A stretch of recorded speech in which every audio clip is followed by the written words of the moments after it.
trying to pack on 10 to 15 pounds of muscle in the next year? Watch this. Our first caller is Cade from Washington. What's up, Cade? How can we help you? Hey, so I just had a question regarding basically optimizing muscle growth. I've been consistently training for about 10 years with a goal of just health and longevity. But recently I found myself in a really good spot. So I'm about 5'10", about 154, 155. So I'm like 10-ish% body fat. And I don't know, I got it in me that I kind of want to see if I can push my body to do something like a physique competition. So I was trying to see what would be a checklist that I could do to basically optimize muscle growth over the course of 1 or 2 years to put on maybe like 15, 20 pounds. Okay. Well, this is definitely Justin's wheelhouse. Yeah, I was going to say, I'll go ahead and field this one, you guys.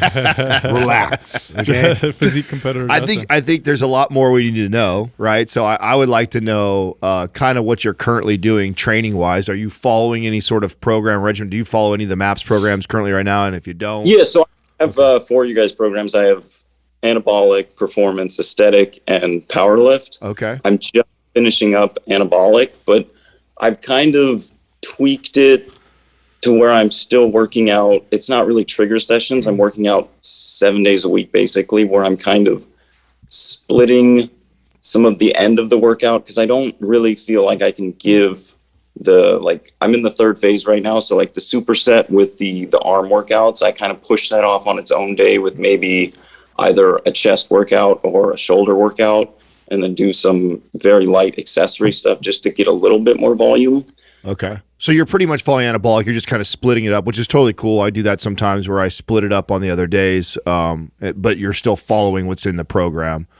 Yes. So the other question I'd have too is that if you're a client of mine, I would love like an off-season kind of bulking stretch with you, and then we would do show prep and get ready. So if I could get like a year of your time, I would want to run like anabolic power lift, try to pack on as much muscle, and we'd do that in a bulk. So at 10% body fat, you're already pretty lean.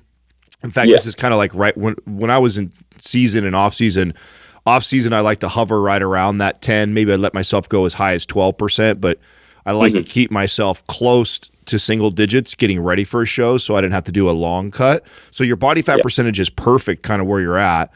And I would love to run like a power lift, anabolic split type of routine within a calorie surplus to pack on some good size for you. And I would want to do that for about 3 to 6 months, depending on, where our body fat is hanging around and stuff. And then switch you over to like a MAPS aesthetic and lean you out and get you ready for the show. And MAPS aesthetic was really inspired by kind of my show prep heading into a show. And I would start it off still in like a calorie surplus or maintenance. And then towards the, final 6 to 8 weeks, I would transition into a cut. And when you're this lean, when you're right around 10%, you don't need to be cutting longer than about probably 6 weeks. I think that's the mistake that some of these competitors make is they allow their body fat percentage to get so high, and then when it's time to cut, they're doing like these 16-week cuts. I never cut longer than 4 to 6 weeks because I maintain my body fat percentage about where you're at. If you're around 10%, you can easily drop 4 or 5% in 6 weeks, no problem, especially if you got a healthy metabolism and you're dialed in. So that's kind of what I would want to do with you. Yeah. To add to that, I'd say a big thing to focus on is going to be your calories. Obviously, you want to get about a gram of protein per pound of body weight, but you should be increasing your calories by about 500 to 1,000 over what your maintenance is. So do you know what your maintenance calories are? Do you know how much you're eating right now? So actually, I've been probably about 3-4 months now where I've been just like intuitively eating. I have a good idea that I'm around anywhere. I mean, it fluctuates, but I could be anywhere between like 27 to 3,000 calories. And I've actually been basically recomping for a couple months where I've consistently seen that I'm a little bit bigger and losing body fat at the same time. So estimates are notoriously inaccurate, even for experienced people. I mean, I estimate, and then when I go count and add things up, I find that I'm off by. Oh, that's me. That's me counting. Like I have an idea of how much the food I eat is. I just didn't like actually write it down. Okay, all right. Yeah, because that's obviously that is. I mean, that's the first step. So I'm glad, Yeah. Sal, you went that way. Is that if you and I were working together, I would need you to know. Yeah. To the calorie, right? So I mean, I encourage people Right. using like Fat Secret or MyFitnessPal so we can log it and we can make subtle adjustments. So Yeah, track it, and then once you get the exact number, I'd go. Actually, I'd probably go. Are you more of a? I'm assuming you're more of a hard gainer than an easy gainer, considering your body weight and your height. Is that? Would you say that's fair? Oh yeah, definitely. Okay, I would go 1,000 calories over maintenance. Now, if you start to put on too much body fat, you could always bring it down to 500 over maintenance. But I would add 1,000 over what you're doing, and then go back to your training. The food is going to make the biggest difference. Obviously, if you're following one of our programs, it's probably working all right for you, but it's going to be the food. That's the big challenge. And if you're eating close to 3,000 calories, I mean, we're talking close to 4,000 calories.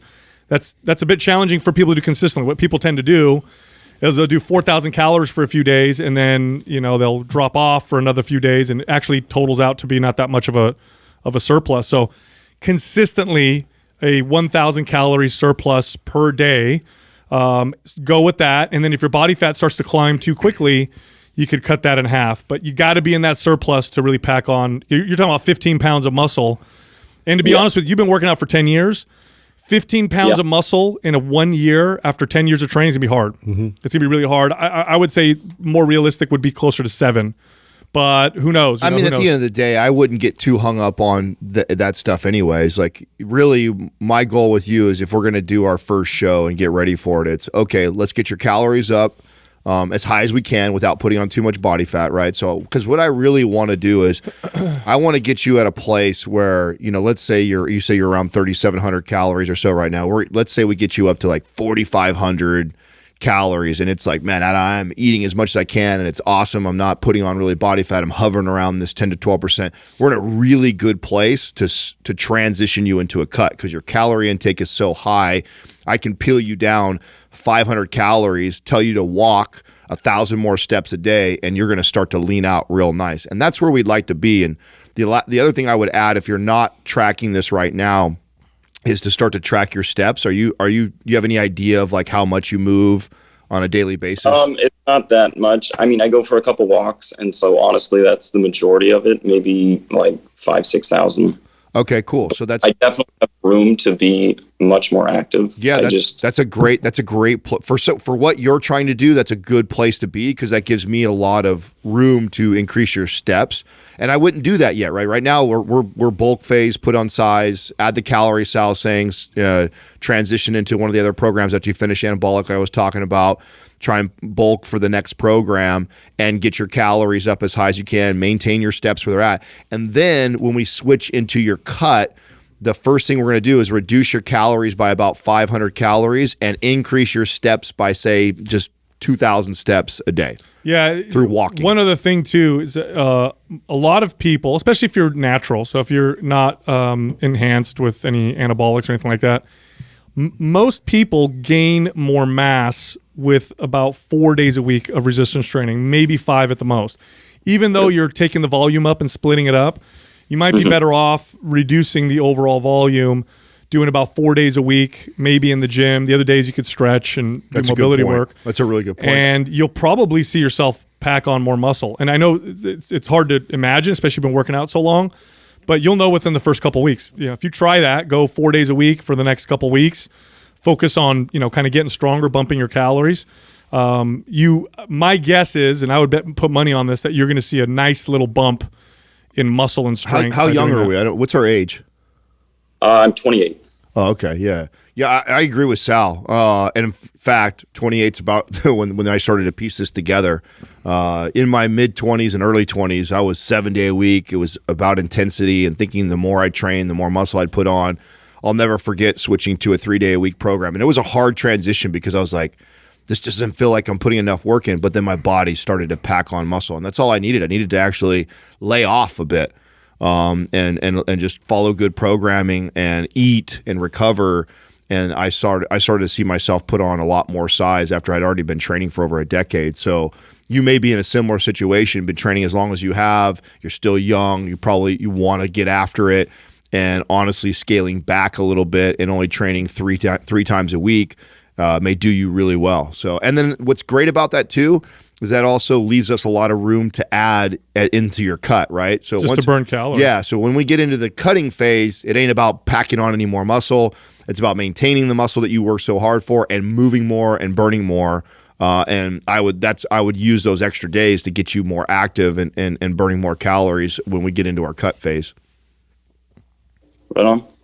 All right. So quick, do you have any like small checklist of things that you would do outside of like nutrition, sleep, and exercise to kind of try to optimize gains? Outside of sleep, exercise, and nutrition, I mean, Steroids. yeah. Well, I'm being honest. What Yeah, I would do. well, This is if you asking my personal, what I would be doing. It's what I would be doing. Yeah, if you've never, I suggest Find that on your own. don't go that route. But and if you do, it's going to be hard to come back from. But not okay. So all joking aside, stress, and then supplements can help. Creatine is going to be probably the most beneficial supplement that you can take. And if you're not hitting your protein targets with your food, you could supplement with protein powder. But aside from what you just said, there's really not much else. I mean, you could to optimize. I assumed that, that's the cornerstone. And then just if there was any other like small little tidbits that maybe I could add, but stress, manage stress. That's manage stress. Pay attention to what your stress levels and sleep looks like.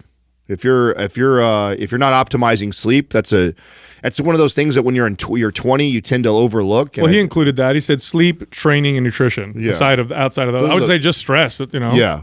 I can't think of anything else. The thing I'm sad about is actually through you guys, I got an Euler unit, but it started leaking, so I had to send it away. So my sleep has been less restful lately. Okay. But, well, when you get it back, it'll make a difference, definitely. yeah. All right, man. Well, thanks for calling in. All right. Yeah. Thank you for having me. Appreciate it. Yeah, I know I've said this many times, but there's a difference between how much training you can tolerate and how much training, what the appropriate, most effective amount of training is, right? Yeah. Those are two different things. You can almost always tolerate more training than what is considered optimal. And once you go outside of optimal, whether you go below or above optimal, you're slowing down your progress. You're not going to get as many gains. Okay. So, and what we tend to do, especially when we're very experienced and we've been training for a long time and we love the process, is we tend to inch towards what we can tolerate. Oh, I can do more. Oh, it's not affecting me negatively. Oh, I can do more. Oh, it's not. But without realizing that you're actually reducing your body's ability to, build muscle and improve. So that's the part that I think. Because most instances you provide more work. A lot of times you get a lot more benefit that way. Yeah. So this is why this is a little bit of a challenge mentally to scale and find that sweet spot where you're actually going to move forward. I think that's great advice because he's at that age when this is most likely, right? I remember being 10 years deep into training and stuff, and like that was in the heart of more is better, more intense is better, and you can handle a lot when you're young too, and it was right around. It was maybe a little bit before 28, so I was probably like 26 when I did that. Like cut, literally from 17 when I started lifting to probably 26, so 9 years or so, 10 years. 7 days a week, and a bad week. And only if I did 5, it was because I couldn't get to it or I was doing something like snowboarding or wakeboarding, something else on that day. So I was so active and thinking that the more effort, more work I put in, the more muscle I would get. And I remember, I can't remember what it was that I read, and it was like I backed off to 3 days a week, and it was hard. I remember thinking oh, this isn't working, right away because you're not pumped. You're not up. getting the pump every day. You're not getting pumped every day, so you're like, oh, I'm shrinking, I'm gonna get bad. I'm like, no, I'm gonna stay the course, trust the process for like a month, and it was pretty quick. After about a month or so, I noticed strength. And that's what really started me. Oh, let me hang here for. I remember hitting like dumbbell bench press, bigger numbers than I'd ever hit within before. a couple weeks. And so I was like, okay, let me stick this out for a little bit. So he's probably right in that age where he's still at that. I want to do more. My story's a little different in that I read Mike Mentzer's heavy duty book. Dorian Yates was the reigning Mr. Olympia. He talked about overtraining all the time. And so I went high volume and I brought the volume way down and the frequency down, and I saw great gains. I still would consistently inch towards that, doing as much as I could tolerate. That's how insidious that tendency is. So check it. And always do this. This is what helps me out. I always ask myself, what's the worst that could happen, right? So I'll cut down. I just recently did this. So I cut down my volume. I said, all right, what's the worst that could happen? After a few weeks, I notice it's not working. I go back to what I was doing before, and I'll bounce back real quick. So let me give it a few weeks. And, like clockwork, less work better for me. So it's very insidious. So consider that if you're in a similar situation. Something I didn't tell him to do that I did, that I remember a lot of my peers were kind of criticizing it. I thought was interesting that they thought this. They encouraged me to like get on stage right away. Like, oh, and I get why, because they're like, get the nerves out, see what it's like. Just who cares what you look like? Yeah. Just do the next show you can get onto. And I wanted to win. Like, so I was like, I'm not ready. I need to prepare. So I spent a year of practicing cutting for a show before I cut for my first show, because a lot of competing is timing. It's learning how to manage your calories and your burn and intake, and then how to manipulate that to get your body to peak on a day. It's a lot more than you think it is. Oh, it's weird. Like you get what it is. It's when you get really lean. When you're like 10%, 9%, you look good at the beach. Holding a couple pounds of water, whether or not your muscles have glycogen or not, you can tell, but not really. You're down to 3% body fat on stage. A little bit of water, a little bit of a lack of fullness in your muscles, you look like a different person. And you'll see people the day before, the day after, look way better because they missed their timing. Oh, so what you're saying is like so on point. I think people have no idea. They don't realize that when you compete, it's not just about all the basics. You got to know all that stuff, but it's like, how do I time this? And not just for the day, by the way, literally for the morning when I'm doing the prejudging or when I'm doing it's so insane. I practiced for a year, and then I went and did 6 shows over the course of 2 years. And I tell people that I don't think I ever brought my best physique to stage. I always looked better the day before, the day after, the night of. It's hard. It's really hard and if you're constantly building and you're manipulating, changing things, it's very inconsistent. And so it's tough to peak right at that time when you're supposed to. So I encourage somebody who's thinking about competing to do a dry run when you don't have to get on stage or anything like that, and just say, hey, I'm going to try and get the leanest I've ever got. I'm going to try and get my physique and pick a date and say, I'm going to try and get perfectly shredded at this time and see what happens. And what you'll find is, I bet you 2 days before or 2 days after or the day before or after, you find that your physique ends up looking better, and you learn a lot about how your body responds to all those little subtle things you're talking about. Hey, if you enjoyed that clip, you can find the full episode here, or you can find other clips over here. And be sure to subscribe.